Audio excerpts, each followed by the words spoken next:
Hey everybody, Shannon Messer, Tuckaseegee Fly Shop, coming to you once again here on the World Wide Web with another dry fly pattern. This one here is going to be the Humpy, and we are going to be using a TMC 100 size 12 today, and I have that secured on my Norvise already. This one's going to be green, if you can tell by the thread that I'm using, which is a UTC 70, kind of more of a chartreuse green. So we're going to get a little bit of thread here started on this hook. And if you notice, I kind of started halfway down the shank of the hook here. For the tail today, I'm going to be using some moose body hair. Makes a really good tail on this here, and I really like to use that on a lot of flies. I've actually taken a liberty of pre-stacking that there in the hair stacker, so I'm going to grab that out here right quick and go ahead and try to get this looking good here for us. The tail itself should be about the the length of the shank of the hook. Just find a good happy median, what you like to have, and that's what you go with. I have certainly seen this pattern tied with different tail materials, some bull elk fibers on that, but certainly moose, and even the elk hair too has been one that you'll see too. And there's many different ways to tie this fly, and got to be real honest with you, this is a fly that gives me some fits, and it's probably given some of you folks out there as well some fits, but you shouldn't be intimidated by trying to tie this particular fly. I've actually going to change it up a little bit, and I found a way that makes it easier for me to tie, and I feel like I tie a much better looking tie, and the fly itself is a better quality fly.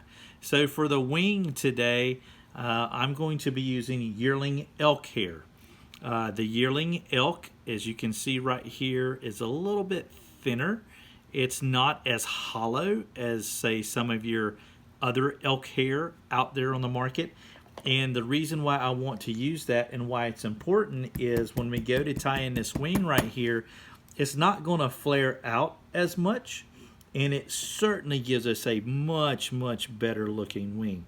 Now, with that being said, as you see, I'm going to go about the length of the shank of the hook, and as you want to kind of tie this in, you've got your let's say your 100% mark, kind of your, let's look at the 100, about 50. I'm going to be kind of closer, a little bit more toward the 50% of the hook here. If you're going to err on the side of caution, it's better to have your wing set back a little bit further than closer to the eye, because this is a fly that's going to be real big and buggy, and if you're not cautious, you can really crowd this eye right here and do yourself a great injustice. Now I'm going to take this yearling elk hair that I have stacked. I'm going to twist my bobbin momentarily. I want to get that started here on the hook. And then I'm going to twist my bobbin clockwise, and I'm going to cord up this UTC thread and make it more of a rope, and I'm going to secure that down. Now, I'm actually going to reach in here with my scissors and trim this off. That is a step that people's going to freak out on and saying, "What are you doing, Shannon, and why are you doing it?" Well, got to be quite honest with you. The yearling elk is fantastic, but it's not quite long enough to flap it back over the hump, the good old Humpty hump we're going to put in this fly. So I'm going to show you a method that works well for me, and it makes an excellent fly. So just bear with me if you can momentarily. I promise I will get that done quicker than politicians will in the next 15 years. But all right, so what we've done here is I'm building up a thread dam in front of this yearling elk hair here, and I've done a good job of securing that up in that particular position. I'm going to take my thumb, press against it, and kind of see where it starts to separate, so it gives me the places that I can start to divide out my wing. Okay, so we're going to come in here like so, gather up some of these fibers, and we're going to start putting in wraps to separate these out. So we can go 1, 2, 3, 4. That's over top of that. Again, we're going to come in the other direction. 1, 2, 3, 4. We're going to come in front. I want to get that little straggler there. Wrap around the hook. Secure that in place, okay? Now, what we're going to do next is we're going to take our thread and we're going to do some figure 8 wraps. If you're not familiar with the figure 8 wrap, it's a great little wrap to learn. It's not that difficult to do. If I can do it, anybody can do it. I'm going to do that a few times in there. Then I want to come up and start making some posting wraps on this particular wing, just like so. And then I'm going to kind of rotate my vise and do the same on this wing that's closest to me there, just like so. Come around it, lock it in place. And the reason why we do that is because it allows us to be able to move that wing. We got wings that are almost going at a 45-degree angle, which is fantastic, as you can see. And it just gives you the ability, when you see we start to wrap the hackle, you can move it, maneuver it anywhere you want to go. But it keeps these nice tips lined up really good. And you can probably tell the black in there, the nice little tips on this, that nice little color. It keeps everything lined up to make a real good looking fly. All right, so here's what's different. I'm going to take, a little easier for me to say here on a Thursday, I'm going to take some Select Nature Spirit, some Select dyed cow elk hair.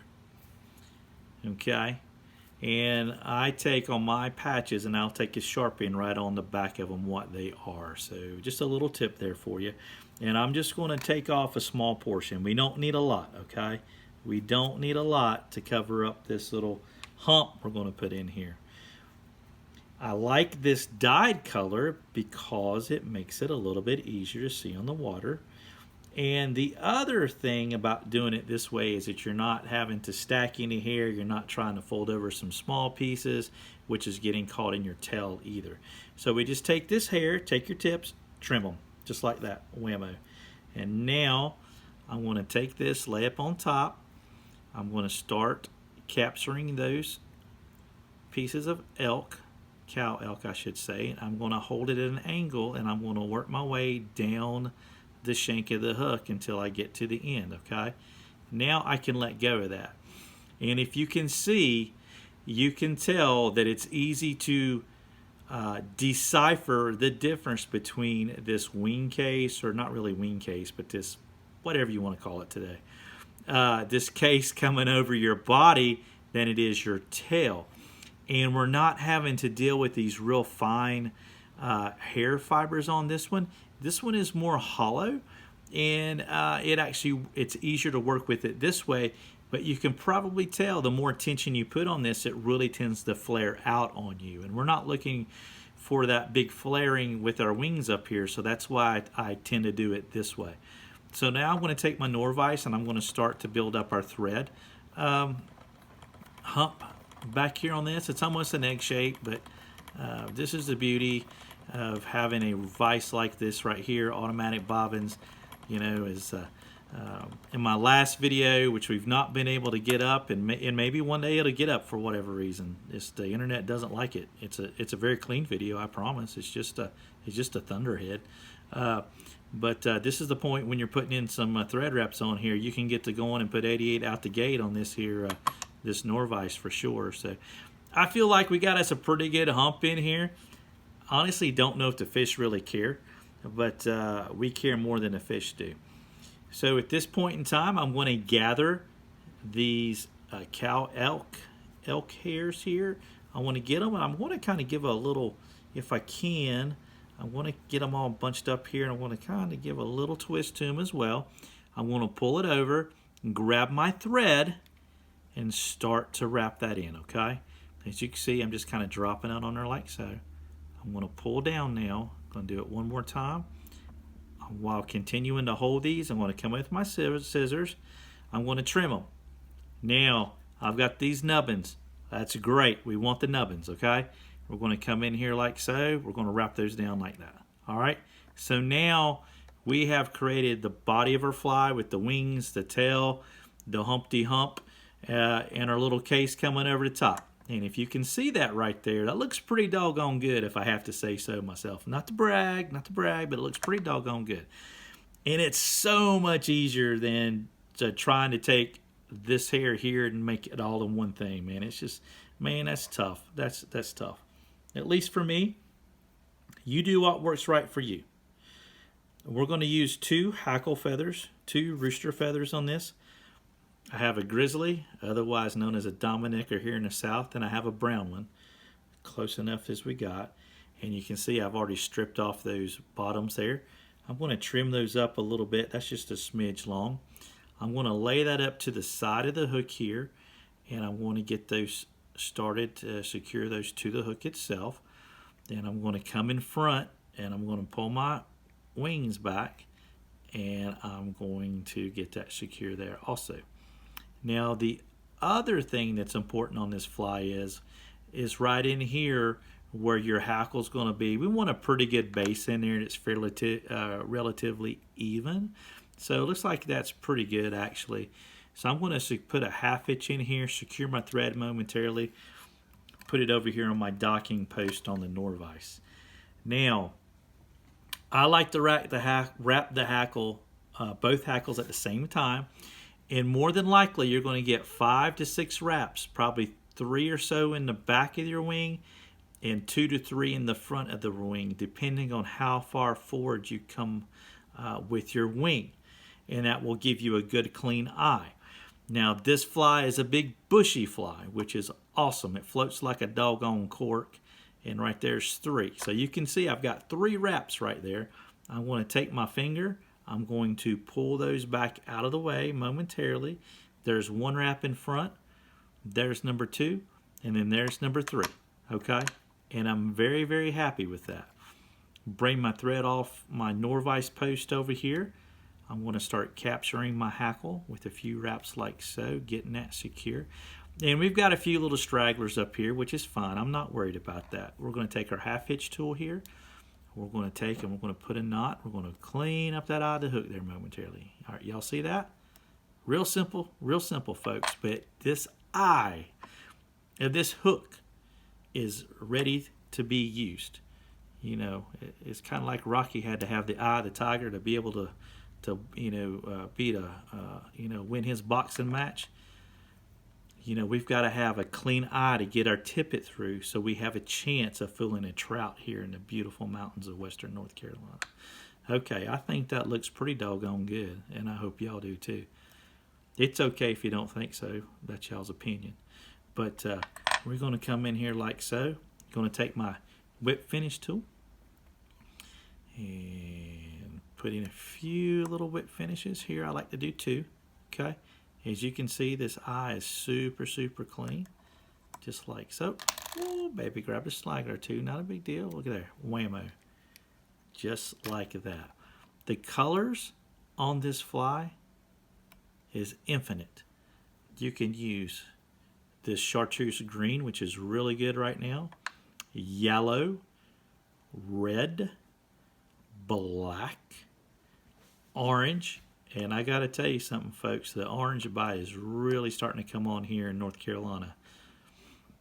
I'm going to mess with some purple ones, and I'm sure that those purple ones will do pretty good too, because our purple mayflies, my purple Charlie Whopper, purple parachutes, they work really, really good. But as you can see here, this is a big bushy fly, definitely a fly you can work some fast water, which is as water temperatures warm up, you know you've got to hit that faster water to be able to get on those fish. But here we go, you know, at TMC 100 dry fly hook in a size 12, a number 12 Humpy here with very few materials. And the more you tie this pattern, the better you'll get, the quicker you get, and the better quality of fly you'll get. Hey, we certainly appreciate you folks watching our videos here today. Drop us a line, come by and see us there, either at Silva at 530 West Main Street, Silva, or 3 Depot Street in Bryson City, North Carolina. You know how to call us, 828-488-3333. Hey, and we'll catch you on the next video. Y'all take care.